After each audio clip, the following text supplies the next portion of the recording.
This is the Financial Exchange with Chuck Zodda and Mike Armstrong. It is Chuck, Mike, and Tucker with you on a Jobs Friday. 8:30 this morning, the Bureau of Labor Statistics published the non-farm payroll report, and what we saw was a gain of 272,000 jobs for the month of May. Despite that, the unemployment rate ticked up 0.1% to 4%. We'll reconcile that discrepancy in just a moment for you. And the other number that is very closely followed on this is average hourly earnings, and those ticked up at a rate of 0.4% for the month compared to expectations of 0.2%. Markets interpreted this as a hot jobs report, and so you ended up with the 10-year U.S. Treasury selling off about 14 basis points to 4.43%, and you had the S&P 500 at one point this morning down as much as 20 points, but subsequently rallied back pretty close to flat. Your thoughts, Mike, on the jobs report? By pretty much every measure, hotter than anticipated. We had talked about kind of our framework for going into this jobs report yesterday on the program, and the general conclusion was if you're up over 200,000 jobs created, then that is going to put more pressure on the Fed on this narrative over the last few weeks. And it's been very concentrated in just the last couple of weeks of, look at all this bad data about the economy. Fed's going to have to cut rates again. And so, one of the items that we've been looking at would be that July 31st meeting on the Federal Reserve. And yesterday, the likelihood of a rate cut was sitting at about just shy of 22% at that July 31st meeting. Now, sitting at less than 10% likelihood of that outcome. And so what does this report do? Well, again, we'll talk about the unemployment piece to this thing, but between the number of jobs created approaching 300,000 and between all signs on both the hours being worked and the average pay for those employees on the hours worked, on the hours worked side remaining flat and on the pay going up, would, I think, reemphasize to the Federal Reserve that maybe this policy is not quite as restrictive as we think it is. I have a different take on this jobs report. Let's hear it. And it's a good one. I don't think... Says the guy whose take it is. I think I'm actually going to be able to back this up, and that people listening will say, wow, that was really good. I think this is actually a report that looks strong at first, that under the surface is actually showing continued weakness in the data that started, 6-8 weeks ago. Here's where I get this from. A couple different pieces. The first, the jobs report that we get every month is actually two different surveys that are put together. There's one where they survey, I forget the exact number, it's like somewhere between 10 and 12,000 or 10 and 16,000 companies, and say, hey guys, how many people did you hire? How many did you fire? What are you paying them? How many hours are they working? Blah, blah, blah, blah, blah, blah. It's what's called the establishment survey. That's where you get the jobs number that's popularly reported. It's where you get hourly earnings. It's where you get weekly hours data. It's that stuff is in there. The other survey that's conducted is of, I think it's between like 80 and 100,000 households, and they say, hey, households, we have some questions for you as well. Are you employed? Are you part-time, full-time? If you're unemployed, how long have you been unemployed? Those kinds of questions. And here's what we're seeing. The establishment survey, asking companies, 272,000 jobs created. Yoo-hoo, that's great. The household survey, 408,000 jobs lost. Mike, that's a 700,000 job difference. So again, you talk to employers and they're saying we created nearly 300,000 jobs. You talk to people and they're saying we lost 400,000. Pretty big divergence. I don't know which one is right, and I'll be the first to admit I don't know which one's right. Okay, throw a dart somewhere in the middle. Job growth is somewhere in the ballpark of negative 75,000. Do I Okay. think it's like actually there? No. Most economists who look at this combination say, hey, weight the establishment data 2-to-1, and that gets you somewhere where it's like, yeah, we probably added like 50 to 70,000 jobs last month, kind of around stall speed.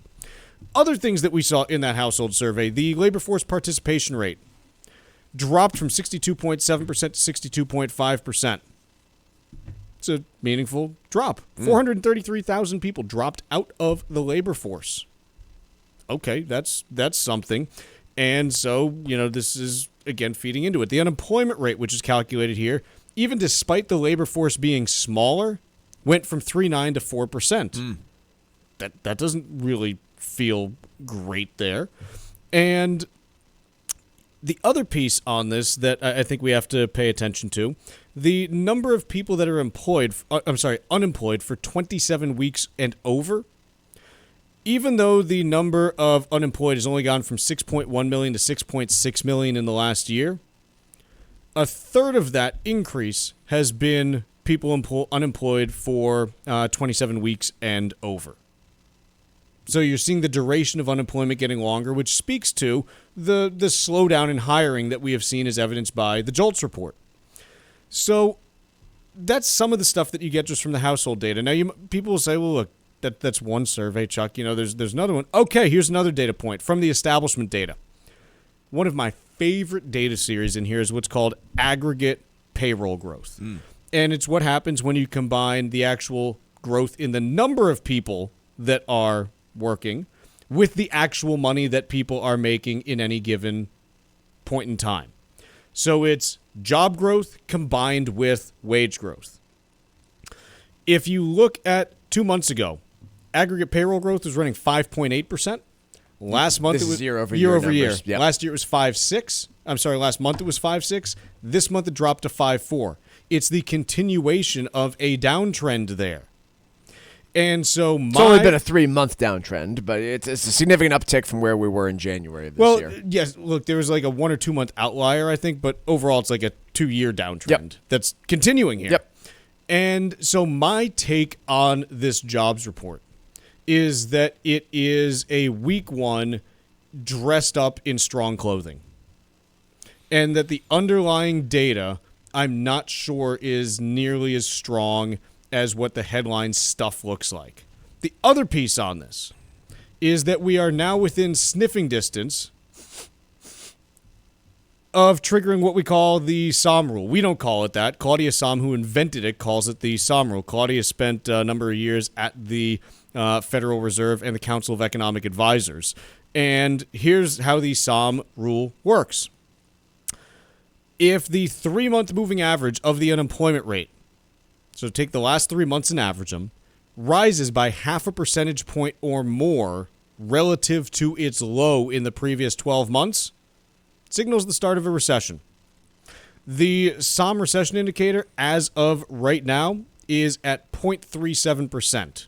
So we're getting closer. It is not yet triggered, but this is now, in a spot that is tied for the highest it has been in this business cycle with April. Again, kind of showing like, yes, there's some slowing that's kind of clustering right now and that's starting to build up here. So does this point to recession right now? No, I still don't think so. But it is something where, hey, you start to look out, towards, what things could look like in Q4 of this year. And it's starting to point that way. And I know this looks like a hot jobs report. Maybe it is, and I'm completely off base. But I think this is a sneaky cool jobs report, actually. I see all of your points. The aggregate payroll growth has been slowing. The SOM rule has stuck where it is at this uptick in unemployment. My counterpoint to any of that would be we are seeing a lot of divergent data when we talk to households in general. Households in general have been very, very pessimistic. And I fail to see any...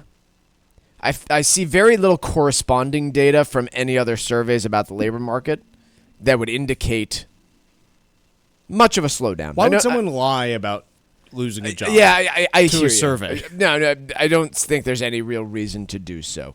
So I don't think people are lying about having lost a job. I merely think